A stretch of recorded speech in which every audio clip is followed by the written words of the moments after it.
Saudações, nobres ouvintes do podcast Sem Esperança.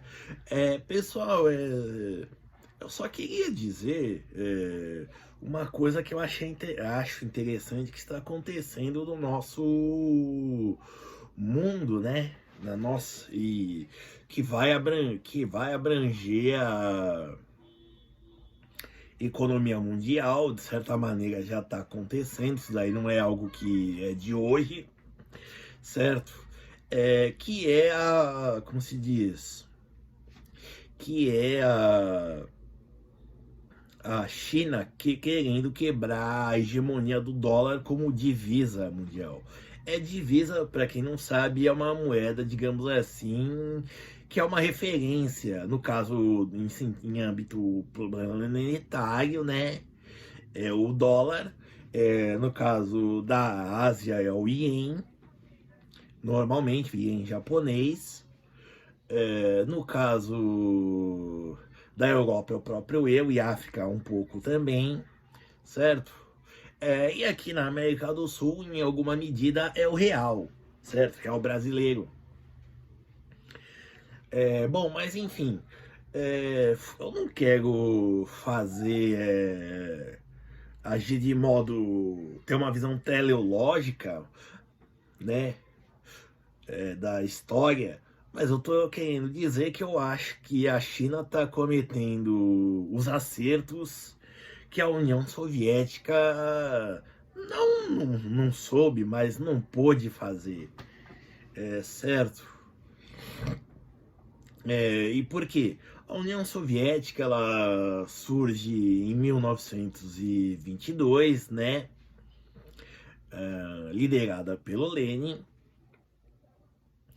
e é o momento onde, digamos assim, o dólar mesmo, o dólar começa a se tornar uma moeda, digamos assim, importante no cenário mundial. Antes, por exemplo, se preferia receber em libras esterlinas, né, a moeda britânica, em francos franceses, em marcos alemães, por exemplo, que eram moedas fortes, certo? E também tudo isso tá, como se diz? E tudo isso tá também ligado ao fato de que havia o padrão ouro na época, ou seja, é, as notas, digamos assim, eram como títulos. É, basicamente um título, um cheque dizendo que que tal quantidade de dinheiro tinha uma quantidade de ouro ou prata, né, no banco, que você podia sacar. É claro que as transações estavam em si um pouco mais modernas, né? E assim ficar andando com quantidades de metal precioso não era tão necessário ainda, certo? No entanto, ainda tanto que já nessa época, início do século XX, se você for ver a porcentagem de prata e ouro nas moedas já começa a cair, até ficar, em alguns casos, até a metade. Só metade da moeda em si era prata, ou ouro, certo? Mas, bom, vamos ao que interessa. Bom, a União Soviética surgiu em 1922, né? É, só uma curiosidade, em 1917, o Império, quando o Império caiu, né, na Revolução de Fevereiro, o Nicolau II abdicou em favor do irmão, e o irmão Miguel nem fez questão de ir assumir. Ele mandou uma carta de próprio punho para a Duma, né, que é o Congresso, o Parlamento Soviético, soviético não, russo, dizendo que ele abdicava também do trono, e aí virou uma república, né? O Lenin estava na Suíça, né? E aí ele foi para a Alemanha, para o Império Alemão, E de lá ele foi num trem especial, carregados de marcos alemães de ouro, milhões. Não se sabe exatamente a quantia, mas para quê? Para com esses milhões de marcos ele gastar com propaganda e por aí vai, agitação, até ações, digamos, revolucionárias para fazer sabotagem, né? Certo? Para assumir o poder e tirar a Rússia da guerra, certo? Que ele conseguiu. Bom, e também ele estabeleceu, se não me engano, acho que em 1921, até mesmo anteriormente à União Soviética, a NEP, que é as novas políticas econômicas, que era uma abertura para o capital estrangeiro investir na União Soviética, certo? O que contrariou muitos comunistas mais fiéis. Mas enfim, o que acontece? A União Soviética, e aí eu falando de um período pós-Segunda Guerra, basicamente Estados Unidos, isso antes da Guerra Fria, né? Pode-se dizer, em final da Segunda Guerra, início da Guerra Fria, digamos assim, ela tava tudo num cenário arrasado, certo? De terra arrasada. Os países se reconstruindo e por aí vai, certo? E o dólar, com o Tratado de Bretton Woods, além de foi se introduzindo no mundo como uma moeda para transações comerciais, certo?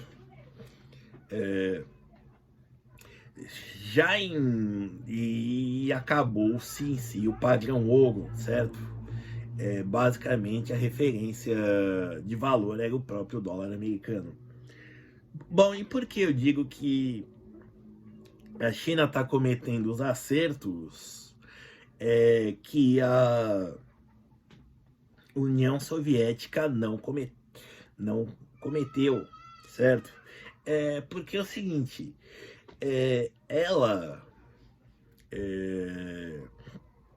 a União Soviética, ela não estabeleceu o rubro russo, né? Como moeda padrão das comunidades do bloco socialista, certo? Então, assim, quando ela, por exemplo, fazia comércio exterior, ela não fazia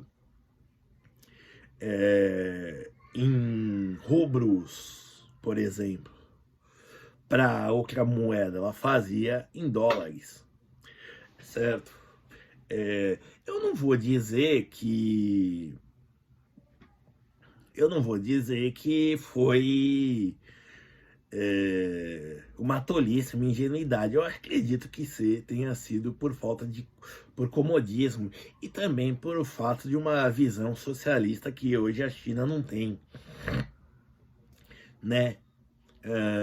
Bom, basicamente, como se não tem uma sociedade de mercado, né? Não se tem uma sociedade de mercado,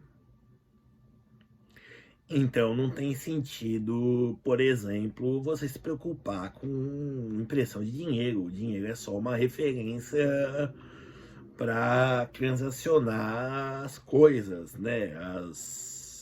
Os bens e produtos, certo? Só que quais foram os impactos disso? O seguinte, basicamente da década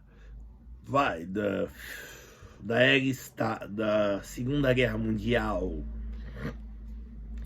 até a década mais ou menos de 70, a economia soviética estava bombando, certo? Teve saltos enormes em termos de crescimento, só que esse crescimento não foi sustentado, certo? Porque haviam altos gastos militares e muito poucos investimentos em termos de inovação tecnológica para a vida civil, certo? E basicamente ela como um país industrializado tinha muito pouco incentivo para, por exemplo, aumentar a produtividade e também criar inovações tecnológicas para o mercado de consumo, certo? E aí na década de 70 e 80, quando a economia já estava estagnada, perto para cair, como eu disse, com a mistura de gastos militares altos, com a falta de um gasto econômico pequeno, com um gasto econômico pequeno, e também poucas exportações de produtos, como se diz, industrializados. Basicamente, a única coisa que o único bem industrializado que ela vendia eram armas. Bom, e nisso o que acontece? Ela transacionando, fazendo o mercado em dólar, né? O rubro praticamente não tinha nenhum valor no mercado externo. Tanto que aconteceu o episódio da Pepsi, né? Onde o que acontece? Ela trocava Pepsi por vodka russa, porém essa vodka foi sancionada, né? E aí ela pagou a Pepsi com um arsenal militar, né? Dizem até que a Pepsi chegou a ser a sexta maior potência militar do mundo, com uma esquadra de vários navios e submarinos, que ela vendeu tudo como sucata, certo? Não chegou nem a sair da Europa, foi para um estaleiro na Suécia que desmanchou esse arsenal, essa esquadra e vendeu as partes como sucata, certo? Então, e aí o que acontece? Nessa década de 70 para 80, a economia soviética começa a ir de mal a pior, né? E como eu disse, a indústria tecnológica dela para finalidades civis continua, ou seja, para o mercado, né, consumidor, basicamente é muito pequeno, é muito restrito, vinha até de outros países de fora do mercado, de fora no bloco socialista mesmo, certo? E o que aconteceu? Basicamente, o rubro se tornou uma moeda só da Rússia, no caso da União Soviética. E aí entra aquele caso do que o Mikhail Gorbachev falou no seu discurso de renúncia. Não nos falta que não faltava recursos naturais e se tinha talento de sobra, só que como chama? Só que isso não estava nos trazendo desenvolvimento nenhum, certo? E isso continuou mais ou menos até hoje. A Rússia também, até hoje a Rússia, né, continua em termos de mercado interno tecnologicamente atrasado, até mais atrasado que a indústria brasileira, uma grande exportadora de commodities, certo? E a China, muito pelo contrário, na década de 70, né, e 80, ela começou a se abrir, a se modernizar,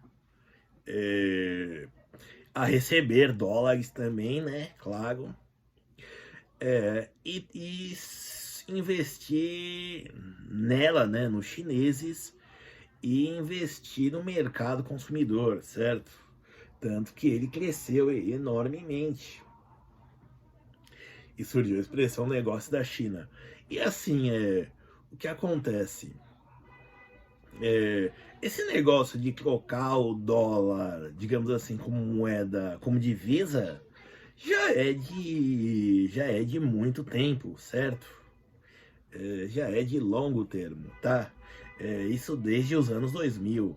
Já, por exemplo, eles aceitavam a moeda local de tal país para fazer comércio exterior, certo? Então, assim, a China tá tomando o caminho certo, no caso de usar o yuan e talvez a planejada moeda comum dos BRICS, certo? E também, assim, parte desse aceitamento foi porque o que acontece? Ela acumulou e tem acumulado trilhões de dólares, né? É a maior, é a maior reserva de dólares do mundo, a segunda é a da Rússia. Só que os Estados Unidos sancionou ela e ela não pode usar esses dólares. E agora, assim, ela investiu isso daí em governos, tanto na África quanto na América Latina, por exemplo. E agora se tem um laço de confiança e dependência desses governos, certo? E ela consegue seguir hegemônica. A China se modernizou, mas a Rússia não, certo? Então ela está seguindo o caminho que a União Soviética não conseguiu, certo? E parece que vai ser bem sucedida. Obrigado.